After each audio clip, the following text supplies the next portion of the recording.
Hey, what's going on, everybody? And thanks for joining us again. We're live, and today we've got one heck of an episode. Welcome back to the Rethink Tank Live, the only show where critical thinking meets current chaos. Tonight, we've got a buffet of bizarre, so grab your forks and your fact checkers. First up, we're going to be talking about how Bill Gates is back at it again. This time, he's backing cow-free butter made with nothing but gas. Yes, you heard that right. Apparently, we're skipping cows and going straight to flatulence. Meanwhile, the American Heart Association has finally said what your gut's been trying to tell you for years: ultra-processed foods, maybe not your best friend. So sorry, Toaster Strudel. It's not you. Actually, it is you. And for dessert, Congress wants to know why sports fans are still stuck in the blackout zone. The House Judiciary Committee is calling up the big leagues, the NFL, the NBA, the NHL, and the MLB to explain why we can't just watch the dang game. So stick around, because we're diving in to all of this and more in the Rethink Tank today. Joining me for my co-host, as always, Will Hubert. And on the keys, Dougie Fresh.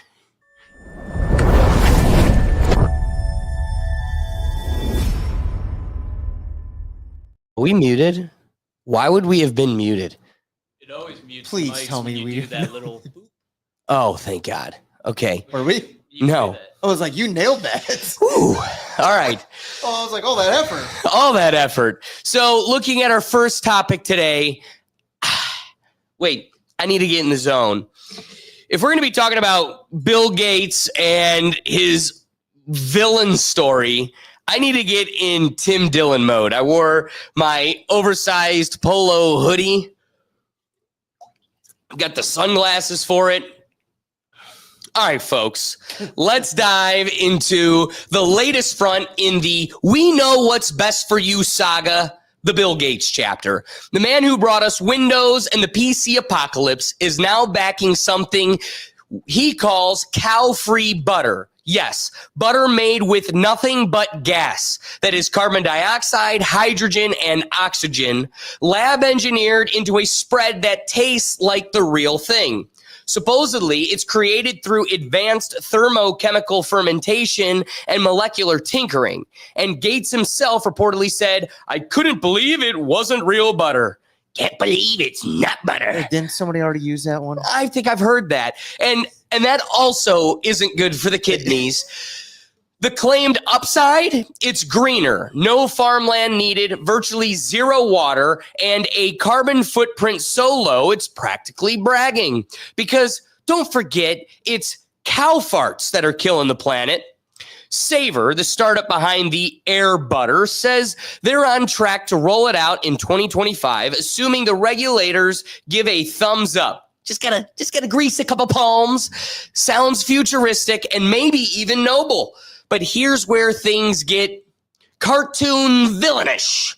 Let's look at the pattern. Bill Gates isn't just building butter from thin air. He's been snapping up farmland, investing in lab-grown food, fake meat, insect protein, climate vaccines, GMOs, you name it. His breakthrough energy fund backed Rumen 8, which aims to starve cow burps of methane by using their gut microbes, an essential symbiotic ecosystem in a cow's rumen. What's the cow's rumen? I had to look this up. Sorry, guys. We forgot to queue up everything before the show, but I have a picture. Let me supplement all of this with a picture of the rumen. How could you get in there and disrupt a rumen? Love that for us. Yeah. There you go. Okay. How could you disrupt a rumen? That's 25% of its gut. Right? Butter. What is going on? The StreamYard needs to figure themselves out. But this important ecosystem within the cow's stomach, critics are saying that this isn't about saving the planet so much as controlling the food supply. Here, the plot thickens. If there ever was an issue They want them genetically engineered and confined in high density enclosed warehouses, completely dependent, all fully owned and patented by Big Pharma, of course.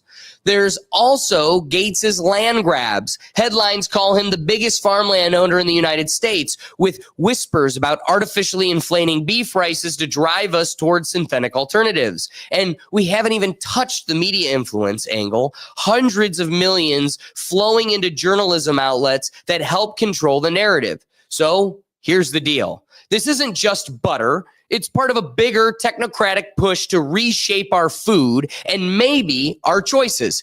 It turns innovation into a veneer for centralized control and paints us as both the beneficiaries and the test subjects. So, should we care if Gates is creating butter out of thin air? Absolutely!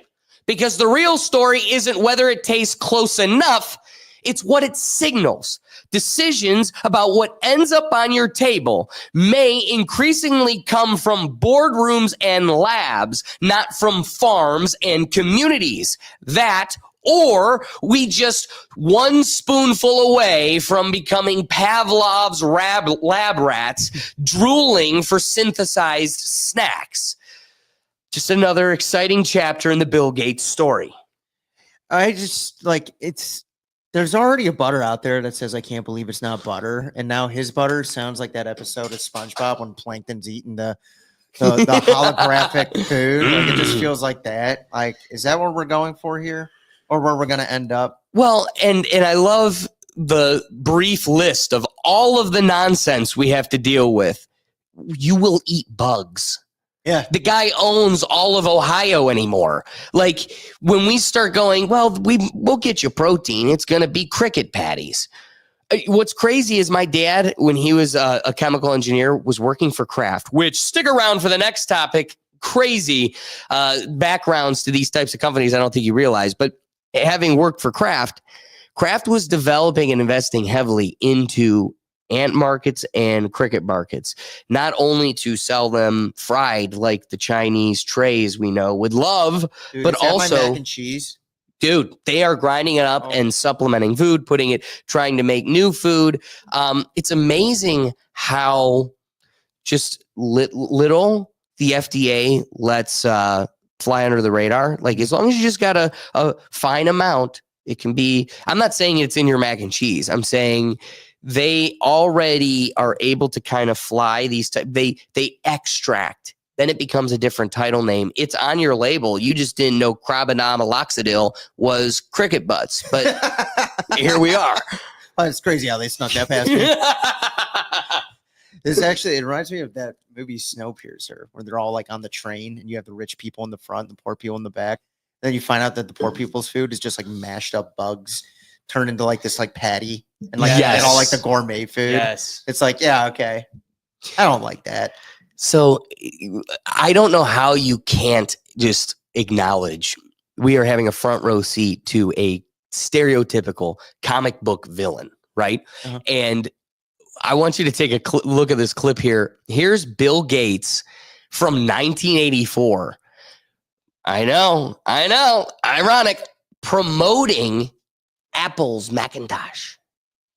The development of Macintosh by Apple has been paralleled by the work of leading software developers. Over 2 years now. It's a great machine. It's a step forward in terms of the way it uses graphics and the speed. And this is a machine that a lot of people are going to be able to afford. That's a very, very useful machine. I was enthused. Microsoft doesn't work with new hardware very often, but we put a team of people on it from the beginning, and we're planning that over half of our retail sales next year will come from Macintosh software. What a lizard. Dude, what he forgot to mention is he started feeding his one buddy apples. I'm going to scoot over just a little bit. Sorry, folks. Yeah. Also, can we just acknowledge the irony in the forbidden fruit? It's got just a bite taken out the side. Of course, Bill Gates would promote it here for us. And we all know how the origin story is kind of a mixed grab bag of theft from a garage. But some might say this was the villain origin, right here, the turning point.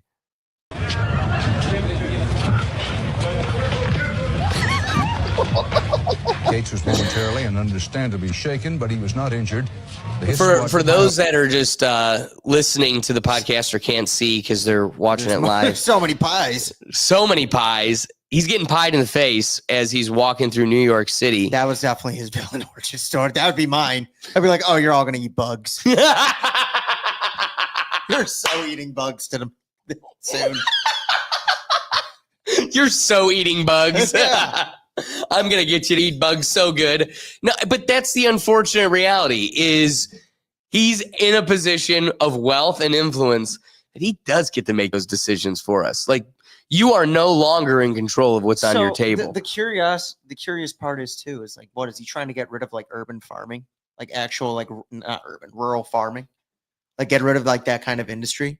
Why? Why do you ask? Just because like they said, like the way they're going to warehouse these cows, it's like, sure, it's eerily similar to what we already do, except big pharma's involved.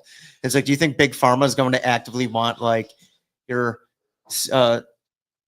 everyday farmer just like in there going like, that doesn't look very sanitary to me? And it's like a guy next to Bill Gates in like a like a science uniform going like, get him out of here.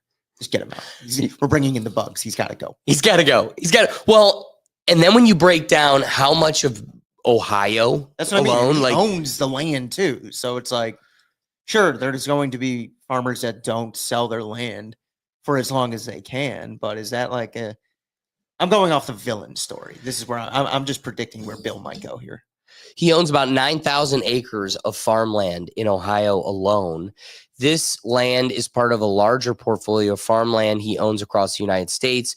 Specifically, Ohio is the land located in Madison County. That's not near us.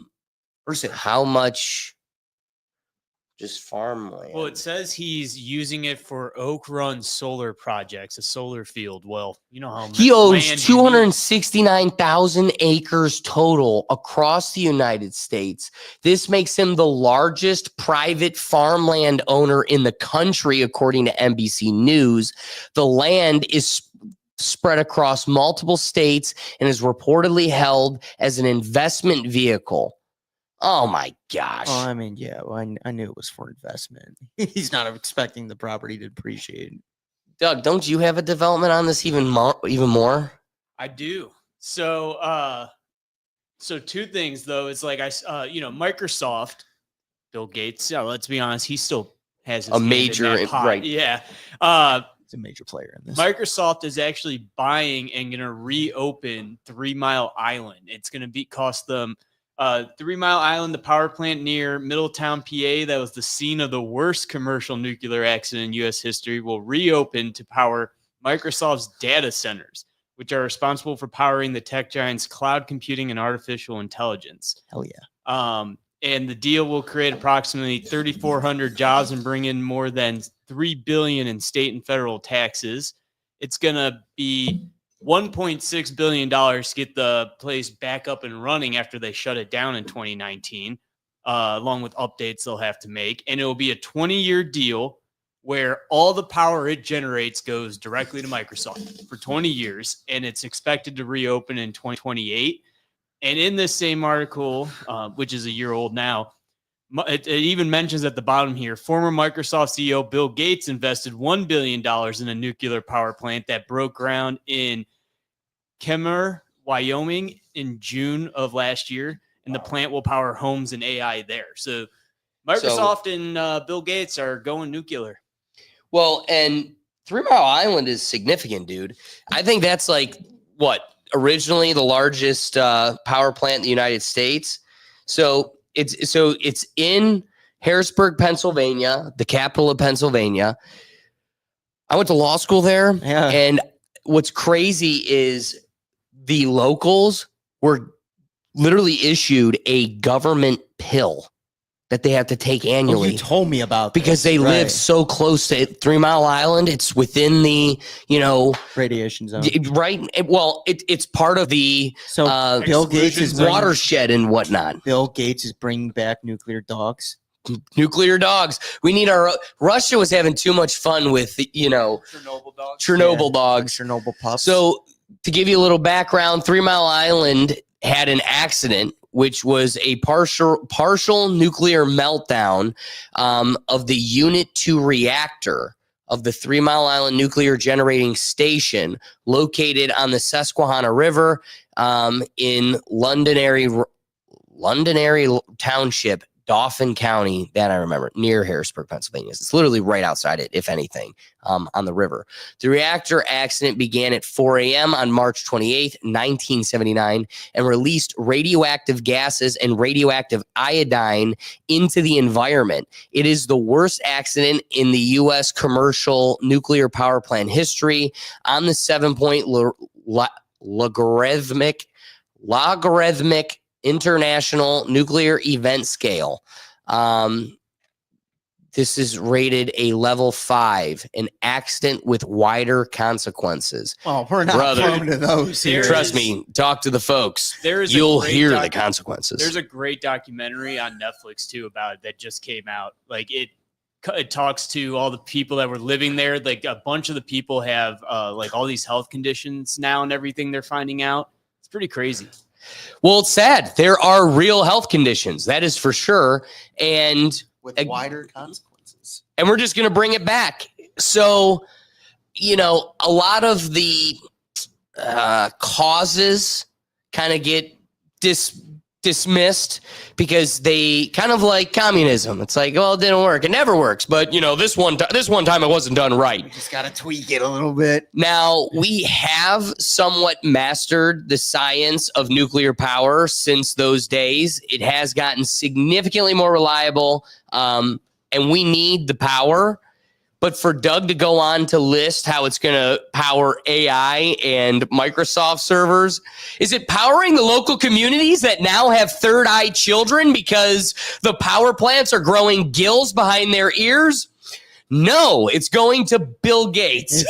It's going to prevent me from desyncing in Halo, is what I'm really hoping happens. I'm actually using it to get onto Fortnite tonight. Yeah, you know, so build it back better, I guess, is what he probably heard. Well, do you guys remember the Bam Viva La Bam TV show? Oh, yeah. I remember they did an episode where they took a little rowboat out to 3 Mile Island, like the very edge. Really? Yeah, and they lived on this little island that was right next to 3 Mile Island, technically separate, but, you know, right, because it's like in the middle of that river.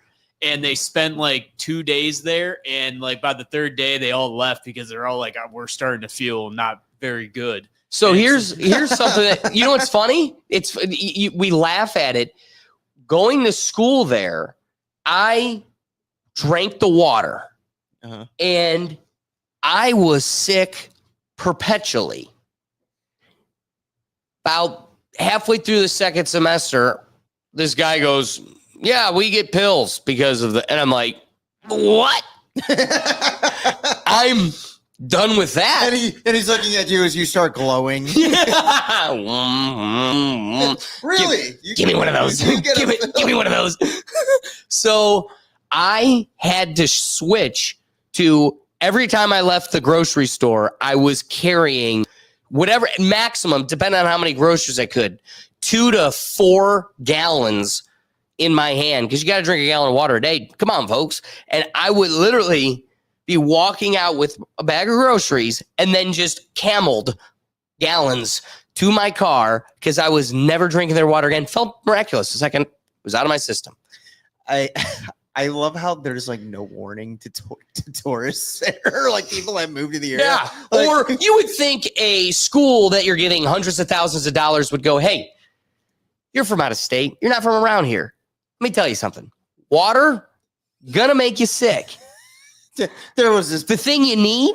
Now, let me ask you a question. Did you know about the 3 mile wide 3 mile incident? Really, you don't. Before No. you went to school there. Like, did you have any idea that? Does our school brag about it? You went to the same public education I did. Did they go, "Hey, let us tell you about American fuck-ups"? Did you hear about Chernobyl? Yeah. Even when they tell us about Vietnam, they're like, "Man, those Russians. Man, we were doing something there. We were doing something there."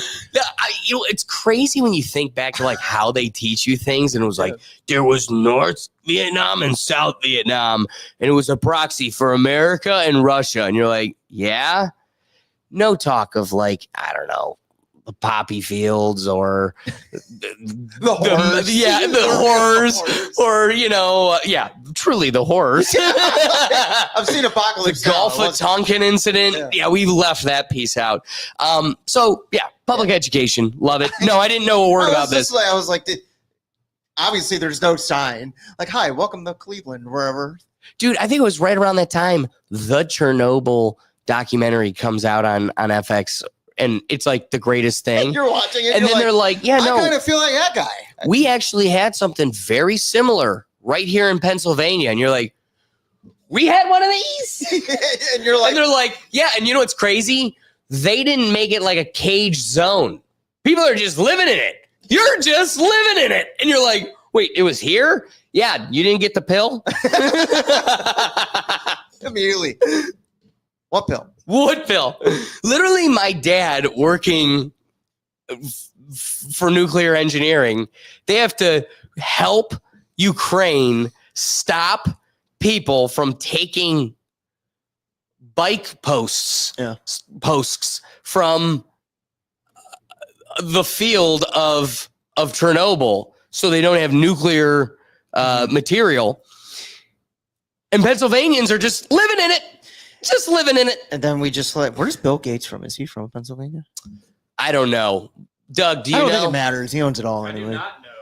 I'm just thinking, I was like, I the would've guy said who wants to California. make gassy cheese now wants. Oh, he's an October baby. That one hurts. Seattle, Washington. He's a living, breathing Chaz zone. We should have known it.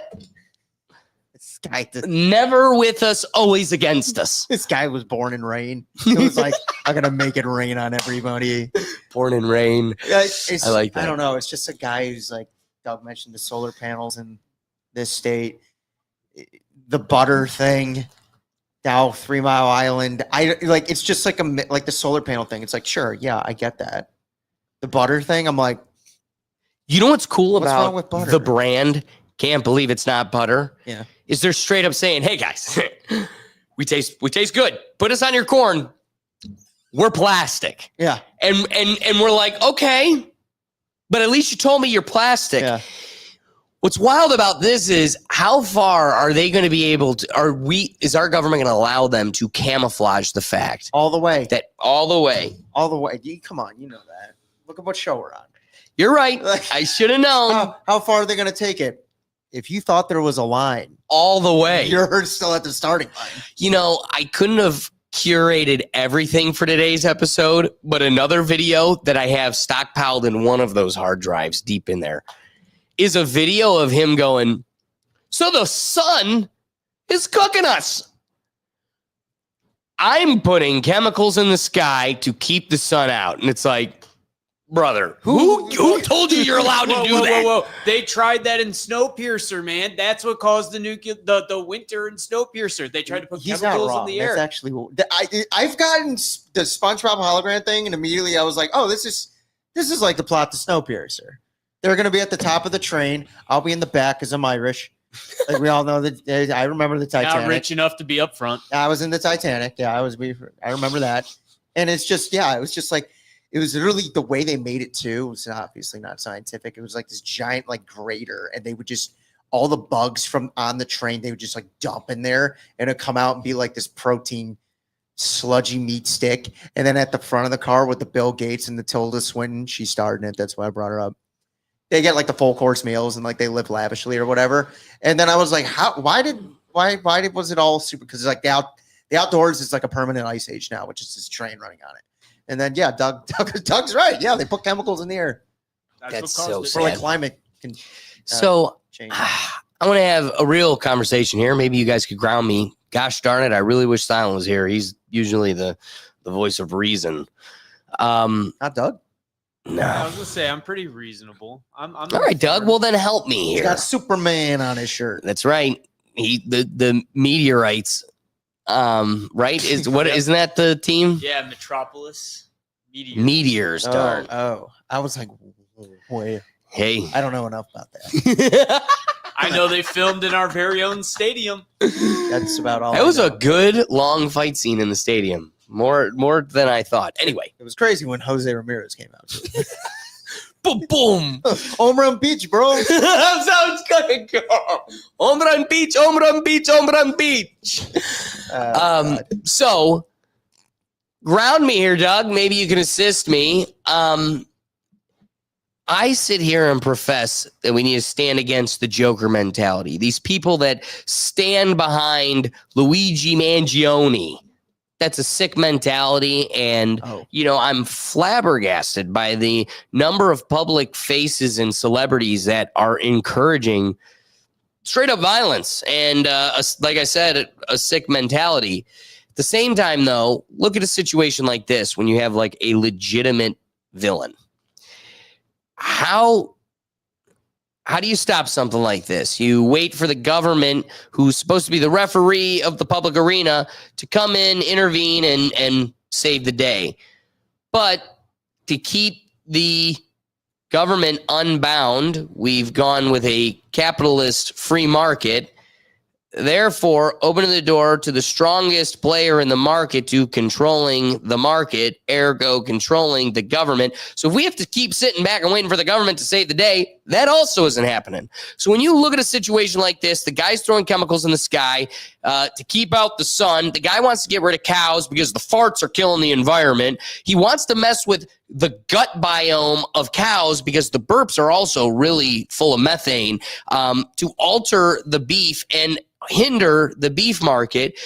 He's buying up the farmlands to also kill the beef market, to make beef harder to afford, harder to sustain. Now you need to look at other protein-based foods. He owns the bug-based foods. He's trying to make synthetic meats. Now the guy's coming out here with butter made of gas. We can't stop him. Yeah. This is insane. Just like, the free market, other actors outside, foreign actors that have an ulterior motive that may be adverse to us and our interests, can use our free market against us. China could come in and buy our lands. Russia could come in and buy our lands. They try to sniff it out, but you can go through outside avenues, offshore accounts, whatever the case may be, hiding it. And before we know it, we've been eaten up by the Trojan horse. Is there anything No. what are our choices here? Just keep turning on the football because that's the last topic. Look at the Luigi Mangione thing. It's like, in reality, what kind of CEO did he, take out? And it's like, on the totem poles of CEOs in this world, it's like he's nowhere near Bill Gates.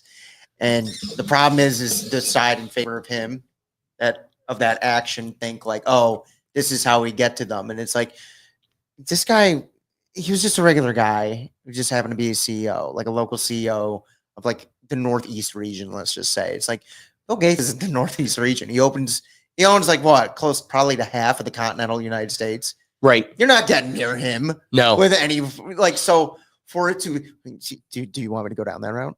Yeah. How they could do it? Sure.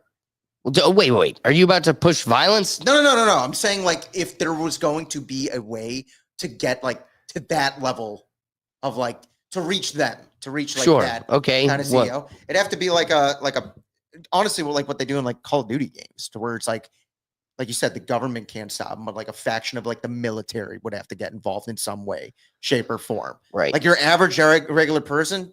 Right. No, you're you're relying on mercenaries, if anything. Exactly. For you and I, it'd be like you said, we're just going to turn on the football game and eat our gaseous cheese or whatever, like that's the unfortunate thing. So like when you bring up that comparison, it's like, no, I just think we're dealing with like what percent will Bill Gates even be considered in? Like the 0.00001. Oh yeah. You know what I mean? It's like that's the Luigi Mangione CEO was probably like, he's probably not even in the 1%. Right. He's probably not even up there. Right. But they think 2%. Exactly. That's what they think they got. And it's like, oh guys, like You have no idea. you're not touching Musk. Yeah, he literally Musk thought he was going to be touched and started taking his kid around everywhere. Right. Like we all know like what a human that was, shield. So like that's why it's like He literally walks around with a militia protecting him. exactly. That's why it's such And a great so point. it's like, guys, like the guy like Mangione guy, he was literally no protection, just a guy going home from work or going to work. I don't know when exactly it happened, but it's like that's so if like for us to like stop him, it's like, oh, the government's not. We know that's not going to happen. You know, they want to keep pushing the envelope until we're all on the train in the thermonuclear explosion and we're just eating bugs and stuff. They don't care because they're at the front of the train. You know, so for us here, just the Browns start in a few weeks. We'll be all right.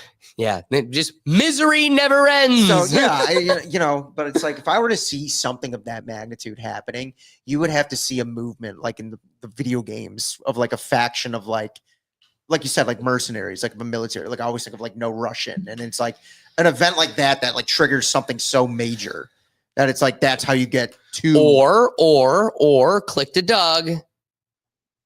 Superman. Or Superman.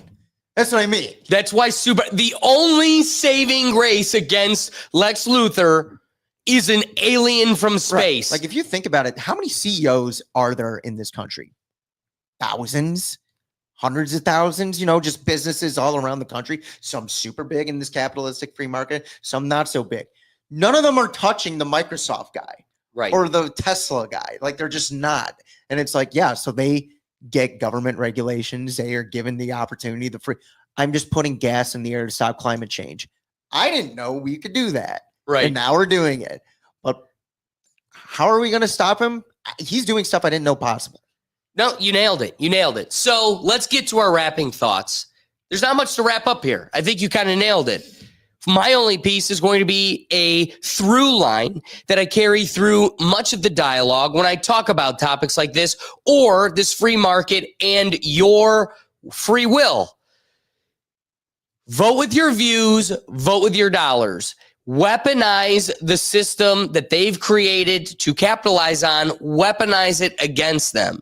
If you stand for what you buy and what you view, then what is getting the success, what you will fuel the success in what you like. These will naturally become dried up fields. Bill Gates can invest all the money he wants and create all the supervillain science of taking gases and creating butter and then putting all the artificial BS in it so it tastes, can't believe it's not butter. However, if you never buy it, it never gets off the ground. Plain and simple. Put it in the shelves all you want. It never goes anywhere. Something I'd like to piggyback on this topic is another article. You know, I left a lot of my materials. I had articles pulled for today. And another one reported today is Donald Trump's stance against bad snacks. So you no longer can use government welfare assistance like the EBT. for bad foods. And that's going to not only, like right now they're calling it racist, you know, exhaust all the social propaganda bullshit. And once that all the noise quiets out and it's all gone, this is all for the better. Yeah. You're not allowed to pause the world and close all the businesses and say the virus is racist because it impacts the black communities the most because they're the poorest with the worst health. Why do you think that is? It's because you're giving them the government assistance and the cheap, most accessible stuff is the worst stuff for you. So force the hand. Right now, it's proclaimed racist because those will be the communities most impacted. But how does this not inevitably end up in a greater world where the communities most susceptible to the virus because the virus, COVID, is racist, now is kind of compelled into the healthiest practices? Flip it on its head. Now, COVID's going to kill whitey. This is great. Go into the suburbs. Get them where they're all healthy. Because if that statement is unsettling to you, that should tell you how crazy of a period we lived in. That was insane. All I'm getting at is right now, there's a lot of problems with the shifts. And I wish I was able to have time to report more on that topic because it's not like what Trump's doing is a good thing, but a silver lining I want to draw upon is that push that if we are not funding these things, Kraft and everything else doesn't have the chance to put all their money into that. And we're going to get into an exclamation by the American Heart Association that will further drive my point home. So, Will, any wrapping thoughts on gas-made butter? Cut out the udders. No, I'm just going to stick to the cow butter. Yeah, same. Yeah. That's the way to do it. Like a good Amish. Churn it and consume. Clip that. Doug, wrapping thoughts. I too will probably stick to the normal butter. It tastes so good. It just tastes so good. Man, I love it, Doug. All right, let's get to our next topic here. I want to wet the whistle. Big sip. All right, my friends, here is today's reality check coming at you faster than microwave snacks you're about to inhale. The American Heart Association has just issued a major science advisory warning against ultra-processed foods. That means stuff so engineered it's barely food. Think sugar-loaded cereals, salty chips, sodas, processed meats, you name it. The sad part is you may not realize that most of what's on the shelves in your local supermarket are exactly that. Here's what the science says. These hyper-engineered foods are often loaded with saturated fat, added sugar, and sodium, but starved of fiber, vital nutrients, or anything your body actually needs. The result? Elevated risks of heart attack, stroke, obesity, type 2 diabetes, inflammation, and even premature death. In fact, the more you eat, the worse it gets. Thanks to a clear dose response effect, it gets worse. These aren't niche eats. Ultra-processed products make up 55% of our daily calories, and among kids, nearly 62%. And yes, it's disproportionately hitting lower income communities hardest because cheap, convenient, and heavily marketed beats healthy every single time. Now let's talk about who's on the other side of your dinner plate. The same players who cut their teeth selling cancer sticks. Big tobacco. Yep. Tobacco giants like Philip Morris and RJ Reynolds didn't just sell smokes, they pivoted into food. They bought brands like Kraft and Nabisco in the 80s and used their flavor engineering playbook to make ultra palatable, hyper addictive junk food that tricks your brain just like nicotine did. This wasn't an accident. It was strategy. These foods hijack your brain. Science shows they fire up reward circuits, spike cravings, and hijack your appetite, making overeating almost inevitable, even when you're not hungry. We're talking addictive level behaviors with up to 14% of adults and 12% of kids showing signs of ultra-processed food addiction, just like they might with cigarettes or alcohol. Let's not pretend the industry isn't fighting back. Just like Big Tobacco once said, maybe smoking isn't that bad. Big Food is now trying to deny, denounce, and delay the evidence. Fake nuance, confusion, lobbying, the same playbook to keep profits high and regulation low. So why does this matter to the regular man? Because every ad, every end cap, every cheap meal deal is a tug of war for your health. The deck is stacked. Addictive junk that fills you up without feeding you until your heart's wearing out, your blood pressure's sky high, and your doctor's shaking their head, telling you to eat healthier. This isn't just diet advice. It's a fight for your biology, your longevity, and your right to a fair shot at health. When the same corporations who once peddled death sticks are now feeding us cheap decay, we have to pay the price. Not them. So the American Heart Association's advisory isn't just another health memo. It's a battle cry. And know what's going in your mouth. Understand the game being played and don't let the system win.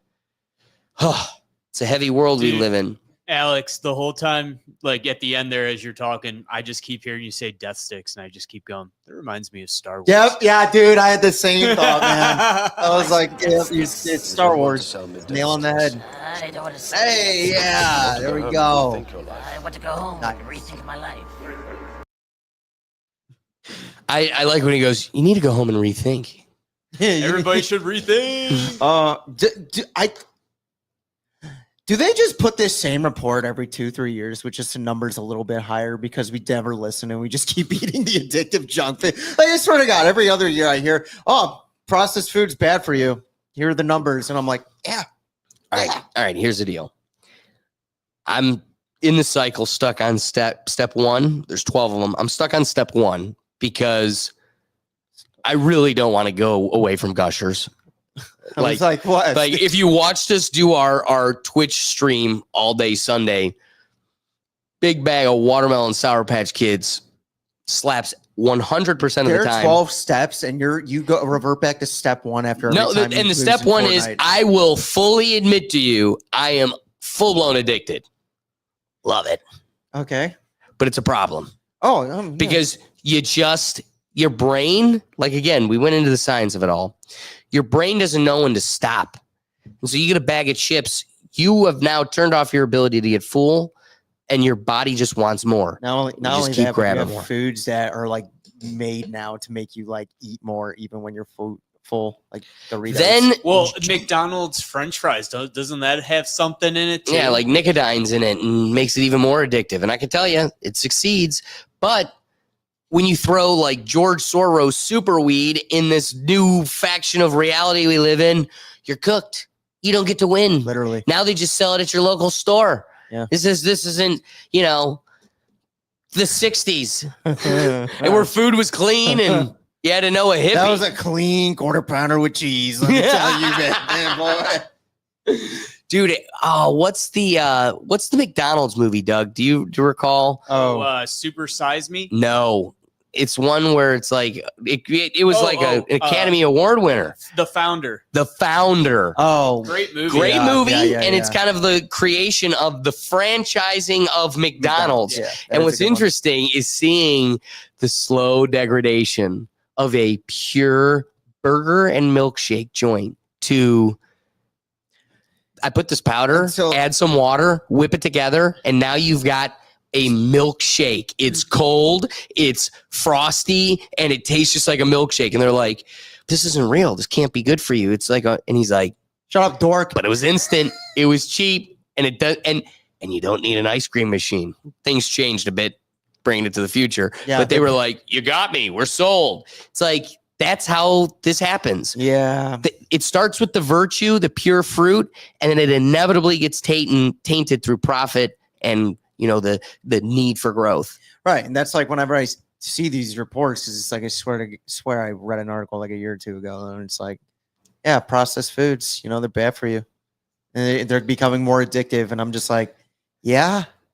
And I'm still gonna have a bite or two here or there. You know what's crazy is McDonald's sells 6.48 million burgers per day globally. I don't think I don't think the people who bought all those burgers read this article. 6.48 million burgers per day in the United States. I had one today. I'm a statistic. I'm a statistic. I had a son of a Baconator. Oh yeah. Oh, you know how fat this country is that we didn't just have Baconator, we had his son. What a world to live in. Like it's just it's Junior. No, it was the Baconator's too big for little kids to eat. Let's give them a son of Baconator and get them fattened up. Yeah, I mean it's I read these articles and I'm just like, okay, and the one before was going to have gas-generated food now, and it's like, I don't know if that's healthy for you or not either. I'll stick to the Gushers for now. Oh, my God, they're going to have gas-filled Gushers. Gas-made Gushers. Oh, sorry. Yeah, that would be right weird. now, it still requires Can you imagine fat. eating a Gusher and it was just pop? Just gas inside. You're like, whoa. The juices. It's juicy. This is just as fun. Yeah, exactly. But it is sad that we have these governmental agencies. They claim to have our best interests at heart. When they come out and scream to your face, warning, warning, warning, we're like, yeah, I'm still probably going to have it. Little do they know, I love a red flag. A red flag? You do. I do. That you do. I do. I might get Taco Bell after this. Doug, what do you think of this?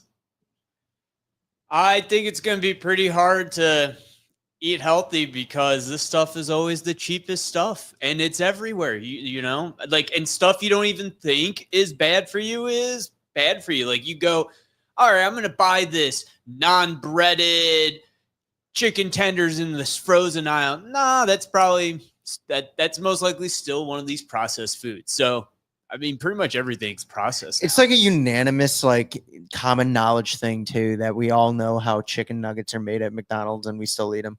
Right. Like, don't even hesitate. Don't even. I actually had chicken nuggets for the first time like 2 weeks ago after the bar. Probably first time in like a year.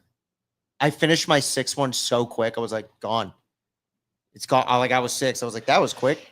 And you know what's sad is because of all the genetic manipulation, I'm eating more of it, and it's nowhere near as filling as it used to be.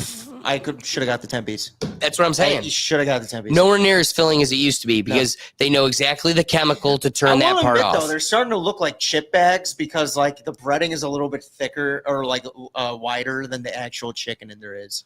Well, that's funny. Called shrinkflation. They want to make it look like it hasn't changed. Yeah, but really it did. has. Got cucked by the chicken nuggets. So modern technology advancements have fundamentally reshaped our food supply, where once there was agricultural and home-cooked meals, ultra-processed foods have now taken on the landscape. Industrial formulations made the additives or ingredients rarely used in home cooking and have become the cornerstone of fast food diets worldwide.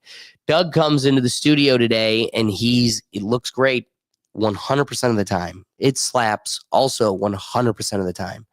But when Doug's wolfing on a burrito from Chipotle, here's the sad reality. I put us on our location at work. Where can I go for lunch today? And let's just like consider our Fridays. We're competing in a golf league. I want something that's not going to make me feel like I got a baby pit in my stomach still at 5-6 p.m. while I'm playing the game. Am I lost in saying there's not a single fast food healthy option, Chipotle being the closest to that line?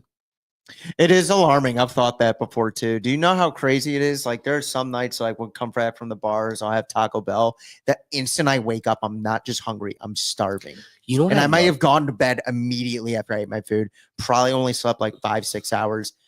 Immediately at 7:30 in the morning, it's like I woke up because I'm starving. Yep. I'm not like kind of hungry. I need filling food right now. And if I don't have breakfast food, capitalism won again, and I'm going to Brugger's. I'm being completely honest. Well, and here's something else I've been a little self-conscious of lately. I'll go to Chipotle, you know, bring it back to Doug. I'll go to Chipotle. Burritos are the best, man. I don't care what anybody says. Their burritos are what else are you getting there? We're like 2 months away from burritos. And you look at people that get the bowl and it's like, okay, there's one thing. There's that guy who gets the bowl and a wrap, puts the bowl in the wrap, wraps them themselves because they think they're getting more. Cool. I like the game you're playing. Hope it plays for you. The other thing that I'm getting self-conscious You about. definitely get more food with the bowl. I'll die Sure, on Doug. that hill. We're hearing you. Yeah.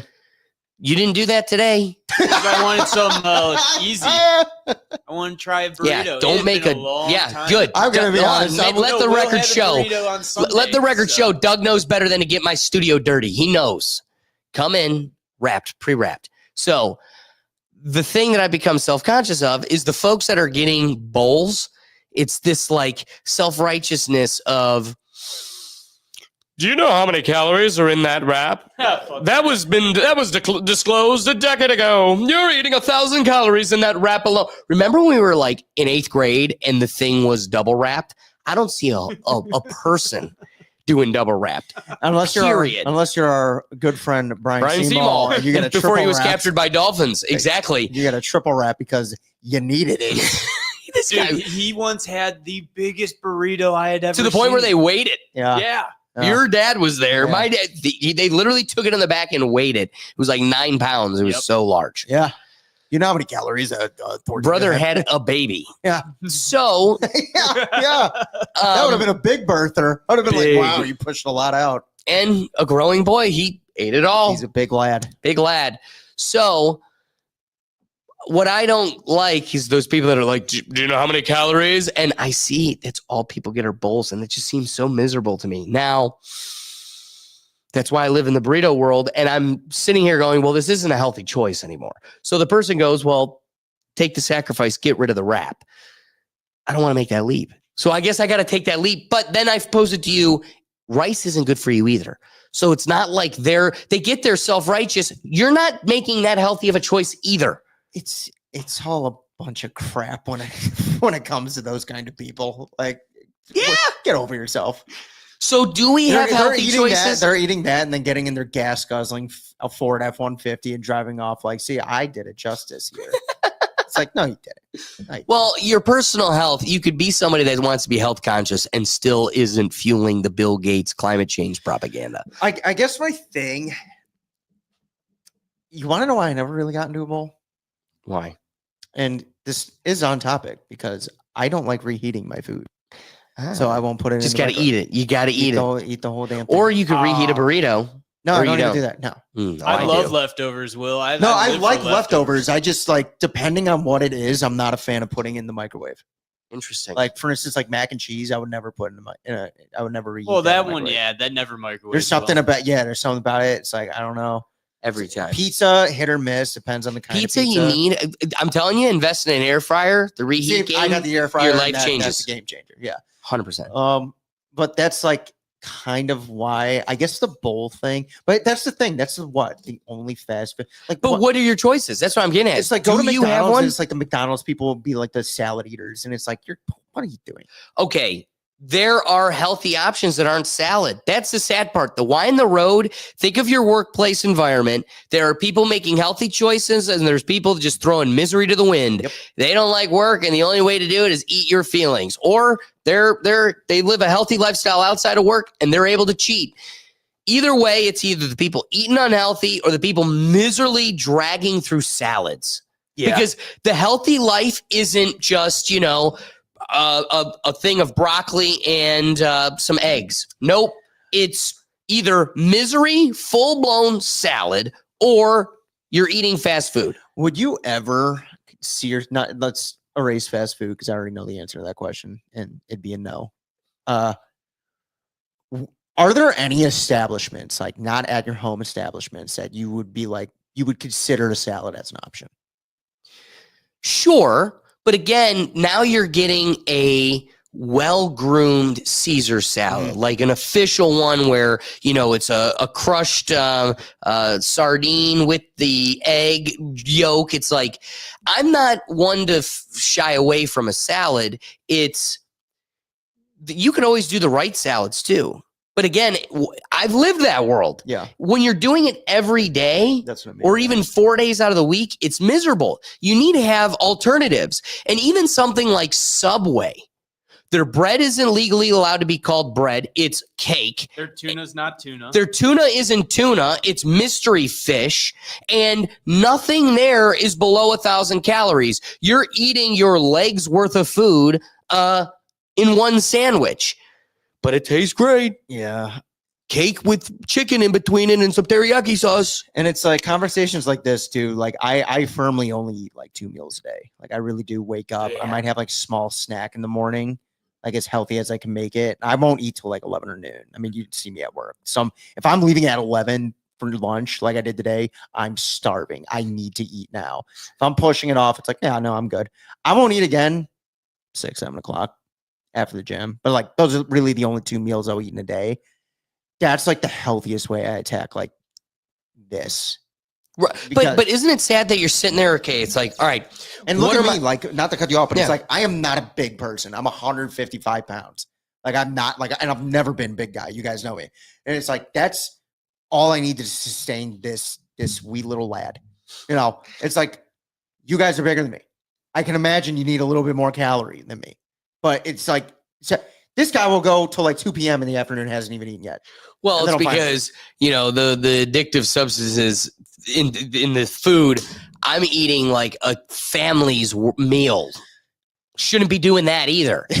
Should have a healthy balance. I shouldn't be camel feeding so I can sustain into the wee hours of the next day. And all I see are these American Health Association articles saying like, don't eat the microwave food for like the 30th year in a row. But and it's like, hey guys, can we get some more articles on just like a good way to attack a balanced diet other than I learned to fast just on my own? dude, I love like some of those microwave like lunches too, like the healthy steamers. Like, dude, or like cafe steamers, whatever they are. I used to eat those a lot, like when I used to work in office still, or stuff like that. Because I would just take it, throw it in the freezer, microwave it, and that would be my lunch, dude. I ate those a lot.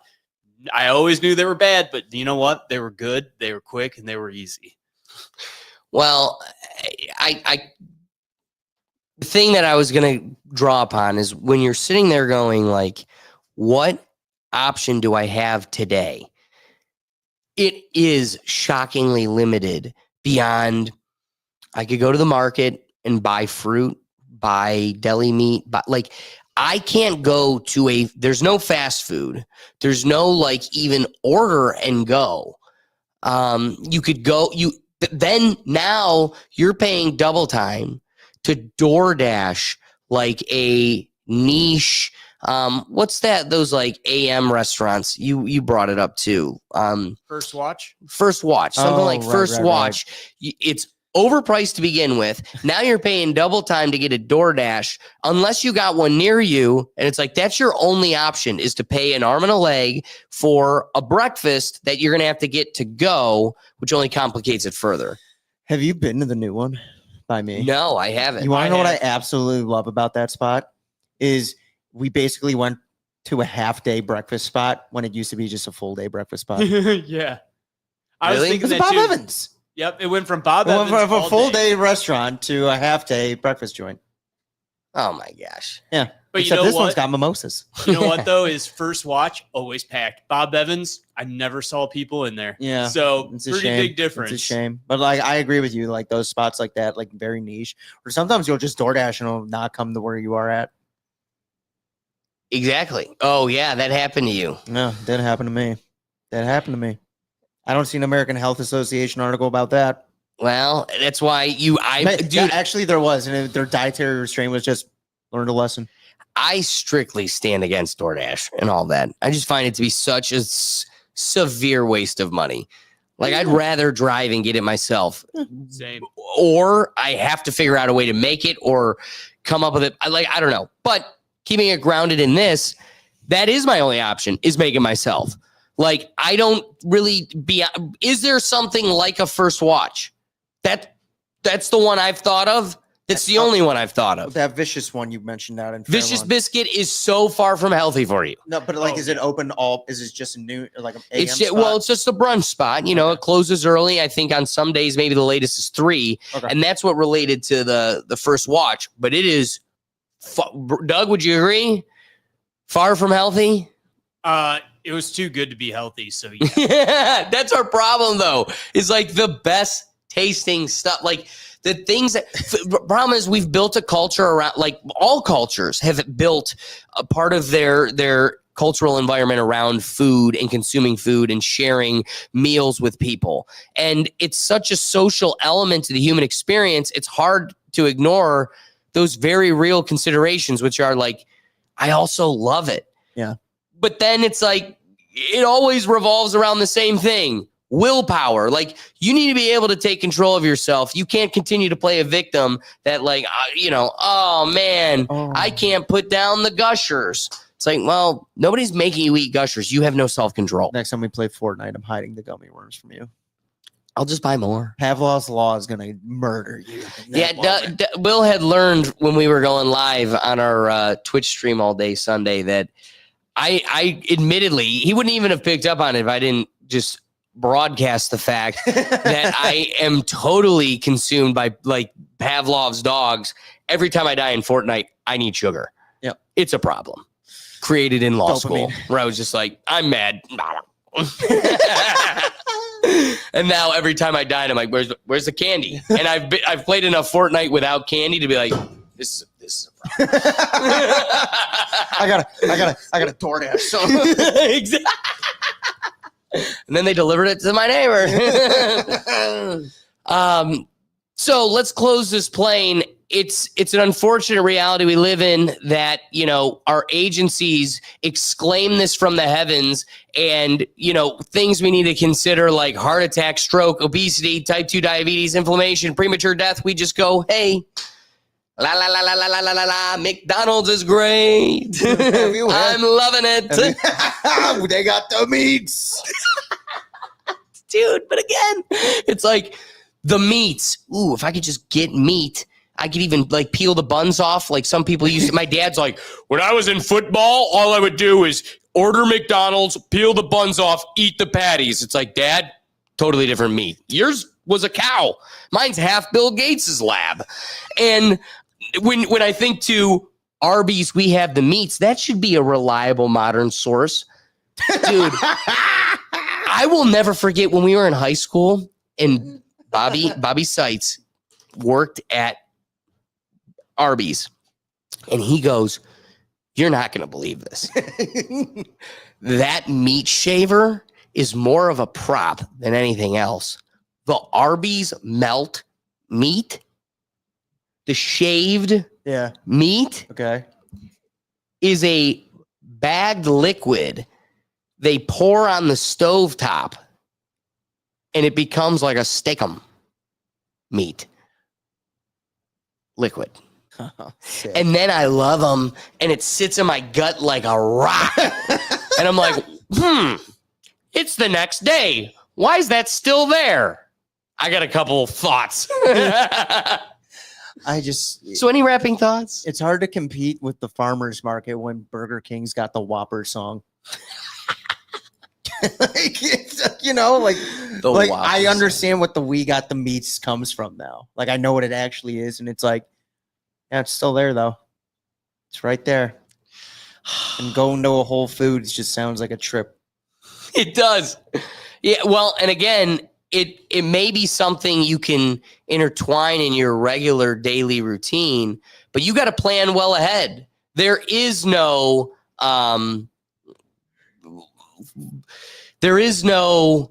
fast food joint for this lifestyle. No. You will have had to have made it, prepped it, gotten in advance, or you're paying an arm and a leg for something like DoorDash.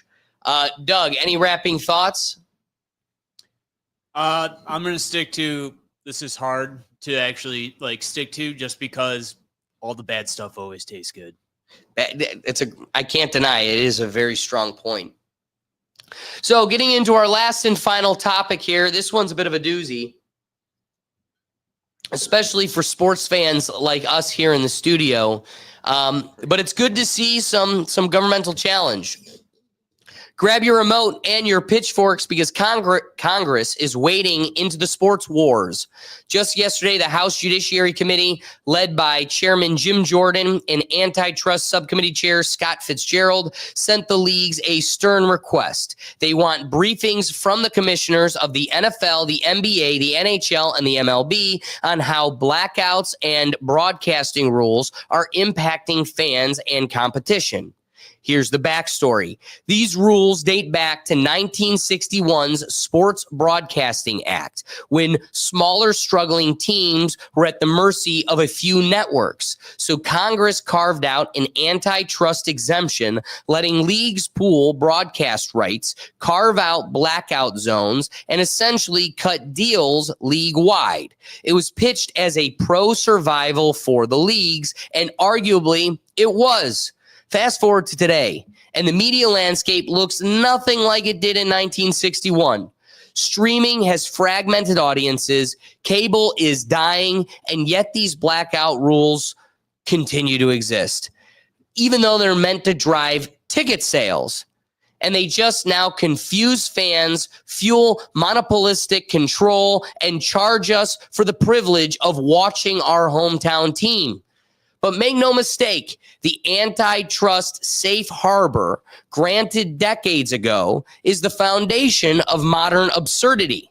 The very exemption that once made sense is now a relic that protects sports giants from competition and shields them while fans bear the cost.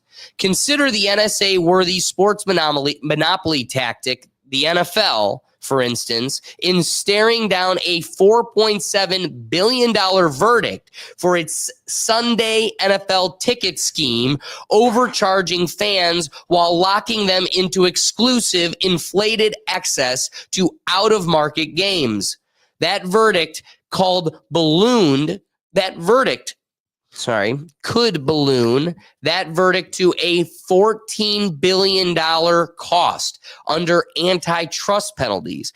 Meanwhile, lawmakers like Senator Cruz are blasting the fragmentation, pointing out that fans are forced to juggle streaming services, paywalls, and confusion just to catch a single game. He's pushing for laws forcing more free or affordable local access. So here's the punchline. The government is not interested in taking these steps because it's benevolent. It's a benevolent referee for your interest, but because the spectacle, the modern day gladiator games, needs to be accessible to the masses, just like ancient Rome's rulers ensured the plebes had their bread and circuses. Lawmakers are under pressure to keep the television box nice and strong. Keep the plebes entertained and they'll stay distracted. That's the real game. Maintaining the illusion of control. Make the sport feel accessible enough, keeping folks happy enough, and nobody's asking the hard questions. But these briefings might just be that start of asking those questions. Stay tuned, because if the plebes stop tuning in, the house of cards may crumble down. Are you excited for this pushback on the antitrust laws? Yeah, I mean, I'm sick of not being able to watch the Indians. That's a big piece. Like, Explain. Somebody Somebody doesn't know what you're talking about. like, for instance, like unless you have Spectrum TV, like that's what I use. Or like an actual true cable account. Like yeah, my if you parents just have Cox. are trying to stream it on, like, say, Paramount or whatever, and you don't have Spectrum or whatever your cable box is, you can't access the game. It'll be like blacked out in your local area, even though they're playing 15 minutes down the road from us. It's not just like that's a specific incident for me, but it's like I know it's for all sports. I think NFL is like the only one where it's like it's really hard to find yourself in a blackout unless you're literally in like say you want to watch the LA Rams and you live in Cleveland. That could be difficult if you don't have that Right. exact access. But like we never have issues watching the Browns here. Right. But like you have sometimes issues watching the Cavs, sometimes with the Indians, and it's like they're right there. But then even more so, let's say you're on a trip and you're in Detroit and you want to watch the Browns. Well, the local channel's only going to have Detroit versus the Browns. And now, like, that's and I really like you bringing up the MLB, us with the Indians, because it's even more specific. Right. Like that has been such a hellstorm for been a literally just Cleveland. Yeah. Cleveland fans have been, we went the first couple games without a place to watch it. They actually settled it the day before the first game where they allowed access to it, but the deal wasn't done. I don't know who did, but they're like, no, we're just allowing the game to show. Well, and then too, that first game when they opened up their streaming service, the Guardians TV channel, whatever it's called, they actually had to refund a lot of people the first couple games because the streaming wasn't even working. Right. So unless you actually had access to cable, you couldn't watch the first few games. That's insane. And it's funny you picked up on the MLB one because that's been like the full that and the Cavs, like that Bally Sports thing, like that was a whole issue. Well, that's what I was going to get at. Is here's players that aren't even in the regular dialogue. They're trying to break in, and therefore it's just become this complicated landscape. Like Bally Sports, what's that? You got to have the Bally's app. Like what? Yeah. Nobody here in Cleveland has even heard of that company. Now you got to, which is fine. You know, something like Spectrum, you never heard about it until they became a player. That's how business works. Right. But at the same time, it becomes such a broadcasting desert that it becomes a monopoly, and they're allowed to do that because of these exemptions. And that's when these contracts annually are billions of dollars, climbing up to upwards of trillions of dollars, like you're only able to funnel and suffocate that value to such a degree because you're playing outside of the regular market laws. Right. Like, the fact that you're able to escape antitrust in a world compared to 1961 is absurd. Well, it's like 1961. There was like what, 3, 4, 5 channels? Yeah, right. And now it's like you have all these streaming services, all these empires, and you could have literally 80% of them, but just because you don't have the other 20%, you can't watch the Indians on a Tuesday night because they're blacked out. Right. And it's just so frustrating. And then you go to the streaming sites that you don't necessarily pay for and they don't necessarily know of, but they try to find out about, and it brings you to the whole UFC thing now and getting rid of their pay-per-view. And it's like, yeah, that's what we were resorted to, as your article written up, the plebes. The plebes. That's who we be dealing with here. One other thing I'd like to exclaim before we get into a clip here. Antitrust exemptions remove certain activities or entities from the reach of antitrust laws, which are designed to promote competition and prevent monopolies. These exemptions can be statutory, meaning they are created by legislation, or non-statutory, arising from court decisions or doctrines. Some common examples include exemptions for labor unions, certain agricultural cooperatives, and notably Major League Baseball. I'd like to get into the Major League Baseball example because it more than anything explains it's a microcosm of the greater problem we're in. One such external influence on the rights of professional baseball players was the creation of the non-statutory labor exemption. To understand the impact of the exemption on professional baseball and sports in general, it is first necessary to explain its origin and relevance. The non-statutory labor exemption was the product of decades of jurisprudence regarding the interplay of unions and antitrust laws. Stated simply, the non-statutory labor exemption to the federal antitrust laws removes from antitrust scrutiny restraints on the trade that are the product of the collective bargaining agreement between labor and management. So within the context of sports, the non-statutory labor exemption plays as a fundamental role in the collective bargaining process between the collective bargaining agreement and the antitrust scrutiny. So no matter how you cook it, the uncompetitive terms may be the problem here, but the immunity is not unlimited.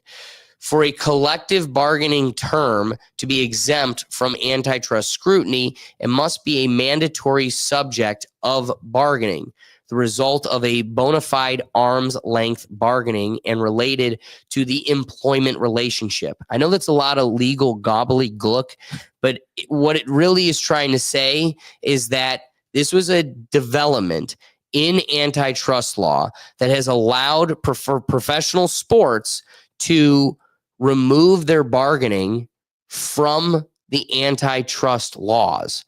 And so, because they're like, hey, we gotta deal with these broadcasting companies, and there's all these costs so you don't many hands in the pot, understand. Yeah, and we become such a large conglomerate that if we are forced to play by these rules, it's going to suffocate our league. But that can't be true when the profit margins are larger than they've ever been. Yeah. Like, this is not the profit margins of the original Green Bay Packers. I know these baseball players are getting paid more and more money each year. But each year, I can't watch them on a Tuesday.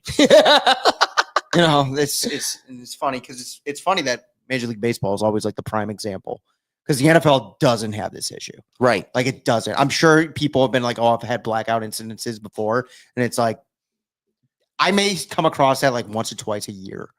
And it's immediately fixed because it's just on another streaming service. Well, Will, if you remember, though, back in the day, the Browns used to actually have blackout games where we wouldn't be able to watch them on television because there weren't enough tickets sold to the game or something like that. And No, so well, they I would would- just straight up black out the games. You guys remember that? Yeah, but that sounds like an exclusive Brown problem. I don't think the Patriots were having that issue. Oh, probably not. But I just remember it would always be on the news that like some local big company, First Energy, Sherwin-Williams, would buy up all the tickets, give them to their employees so that the game could be aired. And it's like, that's pretty solid publicity for a company to step up like that. But yeah, dude, I remember the Browns used to have that all the time. It was crazy, but it was only us. Yeah, I mean, it's a shame, but I hope this gets fixed because I understand like it is to distract us, but it's like if you're gonna do it, let us distract us. Don't let us wander elsewhere because we as a hive mind will find it. Right. So for me, it's ridiculous that this is an issue to begin with. Right. Like to me, it truthfully is. Well, it's understandable how we got ourselves in this predicament, right? Yes, I could I see agree. a world where it's like, all right, we want to save the gladiator games so we could keep the plebes distracted with the circus. The companies are not able to survive within this environment, but now they've survived so strong in lacking so much competition in such a suffocated monopoly. The profit margins are larger to a degree that are so unimaginable that at a certain point, we got to decide, all right, well, now you got to play back by the regular rules. This is that time, Right. and you're seeing how difficult and painful it is to remove it. Like once you let it happen. So maybe we need to like Well, it's go ahead. Well, it's like MLB baseball has like screwed this up for so long because now like there's like a possibility of like a strike in a year or two, and it's like I think there was like a story. It was like a week or two ago. Rob Manfred like went into the Phillies dugout and he immediately Bryce Harper was like, get the F out of our clubhouse. Because like with this, I'm curious if like the MLB will have to institute like a salary cap or something like that. Because they'll have to dip into the profit margins to some degree. You're right. Doug, did you have a thought on that? Well, I actually have too. I think it's funny that, technically only the MLB is specifically mentioned in all these exemptions by Interesting. Congress. Like at least in the older laws, maybe it's changed more recently, but I remember learning about antitrust. MLB was specifically written in because they were America's pastime. Definitely not anymore, but they were. Yep. But also, I think what like brings more attention to this now too is back when this law was made, the tax dollars being used to actually subsidize these major sports, well, it was more understandable because the leagues weren't making as much and the players weren't making as much. Well, now these players are making all this money. The teams are worth billions of dollars. The owners themselves are making billions of dollars, yet they're asking for still billions of dollars in tax dollars for renovations or new stadiums and stuff still. So it brings a whole other side to it too, because it's like, all right, if we're going to talk about that, then why are they, if they're making all this money and still exempt, then why are we giving them all this money then? Yeah. Why do they get to take from unclaimed funds from the state of Ohio to build a Cleveland Browns stadium? That would be absurd. All I'm saying is pretty good argument to not build that new stadium. I mean, I still want that stadium. Don't get me wrong. That's the. I just wanted him to say it. got I just wanted it. I just knew I'd bait it out of him. Knew I'd get you. Doug's on the wrong side of history. I mean, you guys never worked there. It's pretty bad downstairs on the lower level. It's pretty bad. So I mean, it is funny though that it's baseball always mentioned, but it's funny then too because it's like you get most of those blackout issues with the MLB. I don't get it with the NFL. I really don't come into an issue. Well, I get it in a different way. I get it. Like I think it's a big blackout, but it's a different type of blackout. Thursday rolls around and it's time to watch football. And it's like, oh no, Amazon Prime or nothing, baby. Oh, okay. And then it's like, all right, Monday football rolls around, Peacock or nothing, baby. Yeah. And then Sunday rolls around. And it's like, oh, you wanted your local team? Nope. Did you get the Sunday NFL ticket where we totally bend you over a barrel for $1 bazillion and give you half of nothing? Ha. No, you didn't. Well, you missed it. So it's a different type of blackout. Yeah. So you're allowing them to create these monopolies where I can only watch it on Peacock. You can only make that contractual agreement with Peacock because these antitrust laws you're allowed to evade. If you were to work in the regular arena, you'd have to give me another option. You'd have to also contract with Hulu or Netflix. They messed that up. Actually, the Christmas games are pretty good. Yeah, I the Christmas thought, though. games. They did make up for it with the Christmas games. Actually, no, they didn't screw up with the football games. Really, they screwed up with the Jake Paul fight. Yeah, it was just the fight. Yeah, that was it a was big one. everybody and their mother except you and I had a problem with the Jake Paul fight. Like truth be told, I had to literally just pause it and let it run for like 30 minutes, let it buffer. It was bad. Everyone was complaining in the group chat. I remember Alexander and I at the Harry Buffalo, and we were like, "This has been great. Not a single issue." Well, speaking of pay-per-views and the change of the game, we're going to still close out the topic here on the antitrust and the big leagues. But one thing I want to at least throw in, Doug gave us a good segue here, is that starting in 2026, the UFC events will no longer be available on a pay-per-view basis in the United States. Instead, they will be streamed on Paramount Plus, with some events also airing on CBS. The shift comes after the UFC signed a $7.7 billion deal with Paramount. What's awesome here is that you're going to see the end of a pay-per-view ticket, and now you can have it more accessible to the public. But that also means you have to be tied to the new streaming platform. Straight up, the only reason the Gergats have ESPN Plus is for the UFC. So now Disney has lost us entirely. Dad's been, I don't use Hulu at all. You don't bundle? I almost got my dad there to get rid of it. But the only reason we got it all, as Doug jumps at the bundle. Yes, Doug, I bundled. But now when there's no UFC on ESPN, I have no reason to have ESPN Plus. I don't watch Hulu, so I'm going to push Mom to jump in the morning to something else. Find something else to work out to, Mom. And Allison, she hasn't ever picked a restaurant or an outlet. She doesn't care. She doesn't care. So I think very easily I'll go, we're done. And this is it. And we have Paramount Plus, so we're in. But for some people, this could be a problem. Son of a bitch, I'm back in. I'm right in there, baby. UFC Fight Night. So what's interesting is they didn't go with the same streaming marketing scheme that they went with Disney, the profiting vampires that Disney is. They're like, if you own it, if you got a subscription, you're in. Disney's like, buy a subscription, then pay me $80. And you're like, I will. You're like, oh, for the right 80, ticket. 80, that's it? Oh. Biggie, no biggie. Oopsie. Doug, did this excite you at all, this big change? I mean, I really only watch UFC with you guys, but maybe I'll actually watch because part of it was like, I don't really want to pay for the fight when I really don't care. It's not in my bundle. Plus, I can't bundle have a Paramount pay-per-view. Plus, not for this reason. I keep it for Star Trek. Now I have another reason to keep Paramount Plus. Wow. Doug showing his cool undies. Will. Boy, the blackout issue will only become a real problem for Doug if they black out Star Trek. Ooh. Now, let me ask you, what do you think of this pay-per-view move? I have Paramount, so yeah, all in. Don't care. Victory. Yeah. Oh, yeah. This is a win for the common folk. This is a win for the common folk. I did agree. read, though, that Dana White was like, some of them may still be pay-per-view. I was like, you prick. Try me. He knows. Oh, he knows the big tickets were still paying. Yeah. And really, the numbers show. Like, I'm sure they could see which ones are heavily you wanna know streamed online and which ones are actually paid for. You want to know what's crazy, though? It's the top 5 viewed pay-per-view events from the UFC all were Conor McGregor. 1 through 5, all McGregor fights. Really? Yeah. Interesting. Yeah. Now, I got to imagine, I'm going to search it here. I'm pretty sure the top, saw a list and it was like top 5 all were Conor headliners. Grossing. Who I think is still trying to be president.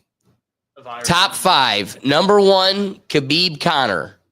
2.4 million buys. Conor. Number 2, Nate Diaz, Conor McGregor. 2, the rematch, 1.65 million. The third, Conor versus Dustin Poirier 2. The fourth, Conor versus Dustin Poirier 3. The fifth, Conor McGregor versus Donald Cerrone. Wow. You do realize this White House fight with this cat is going to be the most. He's like, that's going to be pay-per-view. That is pay-per-view. That's going to be pay-per-view or Fox News, whichever you prefer. Fox News. It was the bestest, the biggest, the most watched was in my front yard. You know. You're welcome. You know, well, so I mean, no, I think it's a good step in the right direction for just make it more accessible, because it's for years people have been saying it's crazy that it's not as accessible as it should be. I mean, it used Like, this to is just be- weird. It used to be on like a normal channel when it first started. Spike, off. baby, Is that what Spike. it was? I couldn't remember. Man show. Spike, the originator of an entire league. Oh yeah. And that was such like the grunge perfect channel for You weren't able to- UFC. if you were to ask me what's on Spike right now, I'd have no idea. I Is don't it even still know if it's in still That's what I existence? mean. Yeah. I was like, that's what I mean. It's the only TV channel I could think of where like all their shows just evolved into bigger things, It's so true. like literally industries. Craziest ways people have died. You're like, I wouldn't find it on any other channel. This isn't on Cartoon Network. This is not good. So keeping us rounded back into this antitrust situation. So Congress is pushing these league commissioners to make a stance, make a statement, prove to us you deserve to be where you're at. And the push began in May. So looking at May 6th, Ted Cruz came out and just grilled the NFL and other league commissioners. We weren't able to get the full video. I mean, it was like an hour grilling. So here is just a brief couple minutes where following the press conference, he was able to give a little bit of his 2 cents. Especially when you ask them if they can do something about Steph Curry. God bless, although it also would help for us to make free throws. So, what's your takeaway from this, Upshot? I mean, there was some discussion about a number of bills that are pending by various senators. Do you think any of those have merit, or is this really just sort of a message to them to get their act together before you guys need to step in? This is a growing problem. Fans are understandably upset that it's really hard to watch your home team, figure out what app, what network, how to watch it. It's fractured right now. It's expensive right now. And as the hearing laid out, Major League Sports enjoys significant benefits from federal legislation. And with those benefits comes an obligation for fans to be able to watch and enjoy and cheer on their teams. And this hearing was meant to be information. It was meant to be a fact-finding exercise. Many of the questions we asked were asked because we were seeking the answers. As to the specific remedy, I don't know right now. There's multiple legislative avenues that can address this. And the answers given at this hearing now will inform our consideration of what the best approach is. My objective is to make it easier for fans to watch and cheer for the teams they love. I'm not going to go down the path of maybe the implication there is maybe there are hearings where the questions are not designed to elicit actual information. And actually, I'll readily admit that. There are multiple kinds of hearings. There are times where you schedule a hearing because you've got a strong view, and the hearing is designed to put forward that view of a problem. And we see that in committees all the time. There are other hearings where you're genuinely seeking information, and it's complicated, and you don't have all the facts, and witnesses are experts who have more of the facts, and you're trying to understand the problem to then go back and assess what, if anything, Congress can do about it. So was there anything you heard today that was either surprising or just made you think, oh, it's more or less likely that Congress, will get in or should get in? Or? I think there's considerable interest on the part of fans and considerable interest on the part of members of the committee to examine ways we can expand access to watching sports.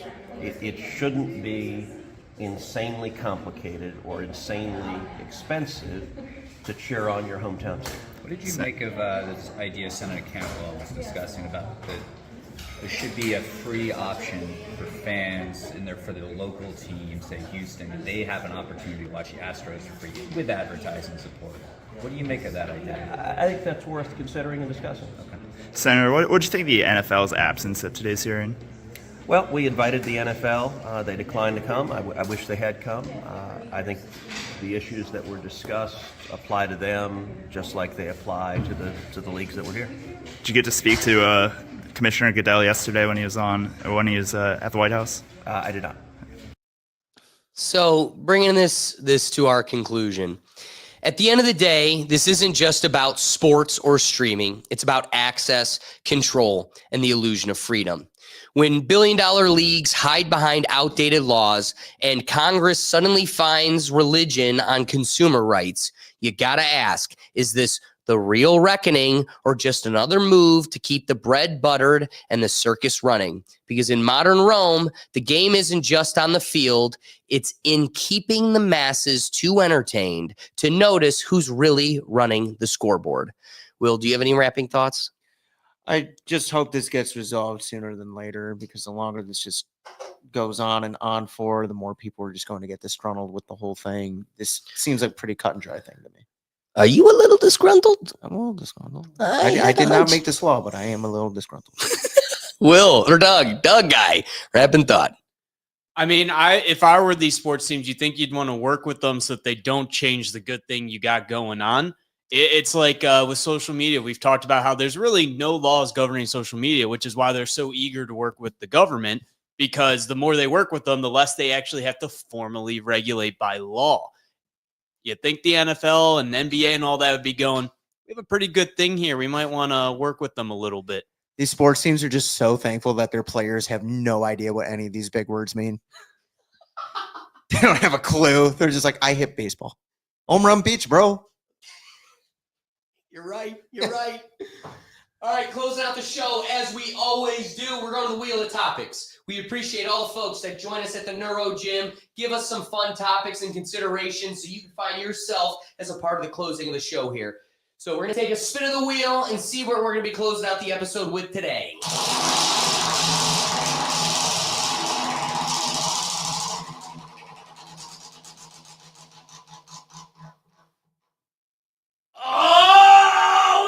Waiting on this one for quite some time. I didn't know if and when we were ever going to be getting to it. So here's what I have for you guys. Squiddy boy. Keep it on this one, Doug. What is that? Here's my surprise I have.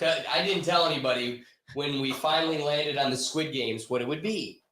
I have the actual Squid Game cookies. And we're going to take 2 minutes to see if any of us can survive the Squid Game. Carving out the cookie. Okay. That's the game. We're playing Squid Games. Okay. So, what happens if you lose? You die. Right. That's always been the game. Okay. Do it for $1 million. Do it live. We'll do it live, baby. I'm trying to think what would be best. Actually, I'm going to take Doug's camera. All right, folks, we're just shifting up the studio here real quick so we can all compete. Doug, I'm going to probably... That was Maybe that close. wasn't the better one. We're going to take the... A lot of moving parts here. We're going to use this one. All right. Click on over to this one, Doug. And that one. Oh, hey. Perfect. Hey, everybody. All right, so Doug, I'm going to ask you to come over here as well. Dougie. Will, if you want to maybe, take a seat in my seat. I'm going to take the other side right here. All right. I got 4. Doug, you can take my seat then. 4. I've got 4, so you guys can pick your fate. I'm going to pick one as well. That's yours. Will, pick one. All right. They do have tape on the side. Doug, you and I are going to share a microphone. We'll make sure you use your microphone. All right, this is the camera. All right, so once we get our cookies revealed, and we see what we're working with. How you guys? Oh, how'd you get that? Thank God. There's a tape on the side. Yeah, I cannot get this. Here. Because I'm desperate to see what Doug's got here. Yeah, dude, we should have taken the tape off before. Well, I wanted to make sure you guys knew that. Here, I'm just going to grab scissors. I just kept picking, but home run beach. All right, I got it. How many did you buy? Just 4. You know, just in case there was someone else in the studio So here. there would be one. There's one duplicate then, most likely. Or no, because they came in 2 separate packages. Anyway, I got the square. I got kind of lucky. Get this thing open though. I cannot get this open. What do you got? Oh man, Will, you got to show him. Cannot get this open. I died. Here, can I get you to come take this corner? Someone open this. Yeah, Doug. I am not getting that open. I got the tape off for you. Oh man, you both. What did he get? Hey! I'm the only one at a chance of surviving here. Will they give you a little poker you too? get a little pin? All right. Well, let's get our cookies exposed, and then I'll start the 2-minute Is this timer. really the same stuff it was made of? Yep. I mean, this is obviously more mass-produced than just an Asian guy with a crack spoon. But All right, I can't get anything in here. I usually just cut everything. All right. Here, Doug, Will, come stand over here. Right here. All right, What? I want you to be able to. We got to be able to see you carve it. here you go, Alex. You want to open that? See this wide open space here for you? If you want to stand where I'm at, I'll switch with you. No, you go. I hope somebody's watching Doug struggle. I don't care. I would just cut it. Like, where are the tools we need for this? Your fucking face, dude. Oh, it Teeth. smells like honey. Isn't that what it was? All right, hold on. Let me start the timer. Let them. This seems watch it so with us. much That's a thicker. calculator. So much thicker than they looked like. Oh, this is definitely. But, you know, maybe there's a little. I thought it was lighter. more of a cracker. All right, I'm giving us 2 minutes, but if it takes a little bit longer, I want to see if I can survive this. Why does this seem gummier than? Yeah, licking in the back isn't gonna work. This doesn't seem as cookie-like. This seems. Yeah, this is more. I'm just gonna die. I mean, you can't even lick it. It's like too hard. It's not like they had in the show at all. This is not like in the show at all. They lied to you, Alex. They lied hard. All right, I'm getting somewhere. I'm cooking with fire. This definitely is more like a sucker than it is. Yeah. Like melted. You're dead. Bang! Oh, I broke my metal piece. You can use mine. It's got blood on it. It's got blood on it. Does it? How does the stuff taste? Any good? Tastes like shit, in my opinion. There's no pleasing you. No, there isn't. Oh, we're cooking. We're cooking. I'm getting candy bits everywhere. For the listener, can't imagine. For the people that are just listening, I mean, I'm going to flash it to the folks at home. Is that a good corner? no, that's well. I think I'm still cooking. I'm not dead yet. Somebody's got to survive this. Ooh. Oh.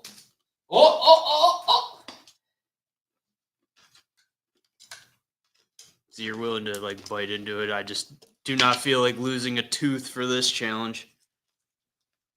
What? Doug, you're. It's pretty good. Really? Yeah, it's sugar. Yeah. Doesn't work like they did in the game. Doug, you got 5 seconds before they blow your brains out. I'm joining you in hell.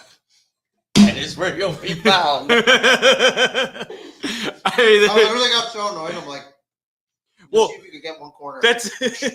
I wanted to do that, but knowing Squid Games, I'm like, this is the worst one to try and do that. It literally just tastes like. Yeah, see, then I just tried it, and that's what happened. So Doug perfectly made my space nice and sticky my hands are all just sticky. in time. There's paper towels right here, Doug. See, I care about you. I'm cleaning up your space. You're for good. You're good. I got it. I care about you. All right, let's close this bad boy out. Oh my fuck! I'm still chewing. Oh yeah, like a Jolly Rancher, they're now just straight up glued to the roof of my teeth. I'm not finishing that. Hey folks, we appreciate you joining us. You know the whole shtick about the wheel of topics is that along with some fun games like the Squid Game we just did here, there's a whole lot of submissions from you guys. Oh my God. I prefer the video submissions, but we also have some good written out topics. If you want to find yourself on the wheel of topics and a part of the dialogue of what we got going on in the show here, please just head on over to the Rethink Tank website at www.rethinktankpodcast.com. That's where you can join, be a part of the Neuro Gym, and it's all free. There you could talk with us directly, be a part of the community, and drop into the Wheel of Topics forum and give us some topics you'd like to see featured so you can be a part of our show. Otherwise, guys, if we made you laugh, if we made you think today, we appreciate you joining us. And the best thing you could do to support this show is like that episode. If you liked what we had going on today, that means someone else you know will too. So please share that link. We're in a war against algorithms that just don't like dialogues about Bill Gates buying all the farmland and giving you gas butter. So if you like what we're doing here, help us out by sharing that link. But otherwise, guys, we're live here every Tuesday at 7 p.m. You could catch us here next week. But then also we've got our Sunday show where we're live at 11 a.m. each week. This week is our final week where you won't find us at the crack of dawn at 11 each day. This episode's a special episode. We've been doing our summer series of hilarious AI videos, and our unrated, unfiltered episode can be found only on our website in the Neuro Gym. So if you want to see the most hilarious Sunday episode, it'll be released this weekend on our website, so be sure to check it out. But then we'll be picking up the Sunday series, as always, the summer series of hilarious AI videos, picking it back up August 24th with Cartoon Network theme, and I've got some really exciting ones packed up in that. So be sure to join us. We've got a new episode. I'm sure you're sitting here going, where is Silent Destroyer? We didn't have the Pickle Gallery joining us. Ricky's out there grinding so he can join us live here in the studio next week. Can't wait for that. So be sure to check him out on Just Another Day TV. But if you're sitting here wondering, oh, man, I'm not going to get my dose of Silent this week. Nope, that's not the case. Get excited for this week's episode of the Rethink Tank podcast, where we unpeel, as somebody who's gallivanting through Japan as we speak, streaming live, so catch him on Kick. He does a good job of breaking down a social issue with me, where if you're perpetually online and you perpetually have to pander to your audience, are you truly free? And we explore this in a deep dialogue with a lot of fun. So be sure to check that out. That will be released this Thursday, as it always is, 7 a.m. Eastern time. You can find it streaming on all platforms. But if you're looking for anything, all these different shows, all the different platforms, you can find it in one central place, like I said, and that's at our website at www.rethinktankpodcast.com. So again, I appreciate you all joining us, and we'll catch you next week. Peace.